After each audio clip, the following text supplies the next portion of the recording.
या संदर्भात काही नावं फिक्स झालेली आहेत का? हे बघा, जे काही आम्ही कुठेही मंत्रीपद मिळावं याकरता आम्ही एन डी एमध्ये नाही आहोत. एकनाथ शिंदे साहेबांनी स्पष्टपणे सांगितलेलं आहे, आमची नैसर्गिक युती आहे, हिंदुत्वाचे विचार आहेत आणि त्यामुळे आम्ही या एन डी एमध्ये आहोत. मंत्रिपद मिळो ना मिळो, मिळालं तर नक्कीच आनंद आहे एक्स्ट्रा, परंतु आम्ही मंत्रिपदाकरता एन डी एमध्ये गेलेलो नाही. आम्ही उद्धव बाळासाहेब ठाकरे यांच्यासारखे नाही आहोत की ज्यांनी भाजपाबरोबर युती केली आणि मुख्यमंत्री होण्याकरता काँग्रेस राष्ट्रवादीबरोबर आघाडी केली. सर, ऑपरेशन टायगरच्या 3.0च्या चर्चांना आता उदाहरण भेटलंय. खासदार ज्याप्रमाणे आता फुटून शिंदे गटात आले, 14 आमदारांनी गुप्त बैठक घेतलेली आहे. बघा, शिंदे साहेबांना रोज आमदार सर्वजण भेटत असतात, नगरसेवक भेटत असतात, आम्हाला भेटत असतात, त्यांची कैफियत मांडत असतात. कारण उद्धव ठाकरे यांना वेळ नाही आहे आमदारांना भेटण्यासाठी, नगरसेवकांना भेटण्याकरता वेळ नाही आहे. एकनाथ शिंदेसाहेब वेळ देतात आणि आमदारांना माहिती आहे आता संजय राऊत यांच्या नादाने हा पक्ष काँग्रेसमध्ये विलीन करणार आहेत.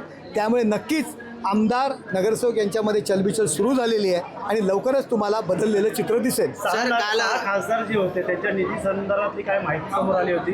पुन्हा आता सत्तेत असणारे खासदार असेल, तुम्ही देखील असेल, निधी खर्च केला गेला नसेल, 0% निधी खर्च केला. हे बघा, मुळात काही तांत्रिक बाजू आपण समजून घ्यायला पाहिजेत.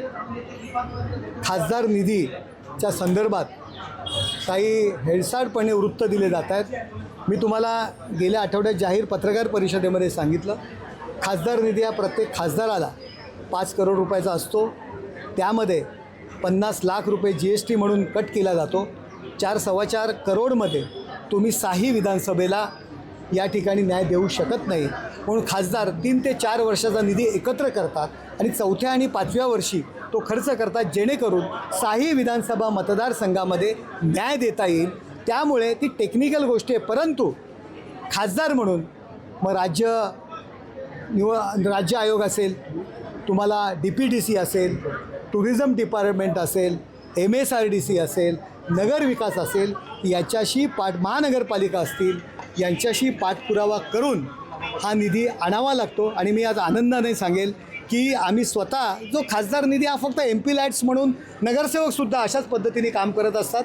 जो नगरसेवक निधी असतो, जो काही त्यांना 50 लाख किंवा 1 करोड मिळतो, तो 4थ्या आणि 5व्या वर्षी खर्च कर, परंतु इतर निधी आणून त्या ठिकाणी आपल्या मतदारसंघात खर्च करत असतात. मी आनंदाने सांगेल, एकनाथ शिंदेसाहेब यांच्यामुळे जवळजवळ या 2 वर्षामध्ये 150 ते 200 करोड रुपयाचा इतर निधी 6 विधानसभा मतदारसंघात खर्च केलेला आहे. नवी मुंबई असेल, ठाणं असेल, मीरा भाईंदर असेल, एकही असा विभाग नाही आहे, प्रभाग नाही आहे की खासदारांनी त्या ठिकाणी काम केलेलं आहे.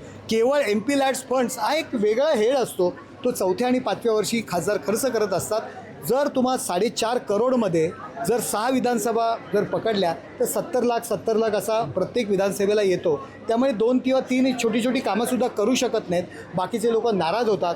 म्हणून सगळा निधी एकत्र करून तो कॅरी फॉरवर्ड होतो. 4थ्या किंवा 5व्या वर्षी मग 2-2, 3-3 करोड प्रत्येक विधानसभा क्षेत्राला तो निधी दिला जातो आणि अशा पद्धतीने तो खर्च केला जातो. तांत्रिक गोष्टी टीका टिप्पणी करणाऱ्यांनी समजून घ्यावं की याच्या मागची भूमिका काय. आपण पाहत आहे, आज माझंसुद्धा मी स्वतःच सांगितलं, श्रीकांत शिंदेंचं नाव आलं की खासदार निधी खर्च नाही केला.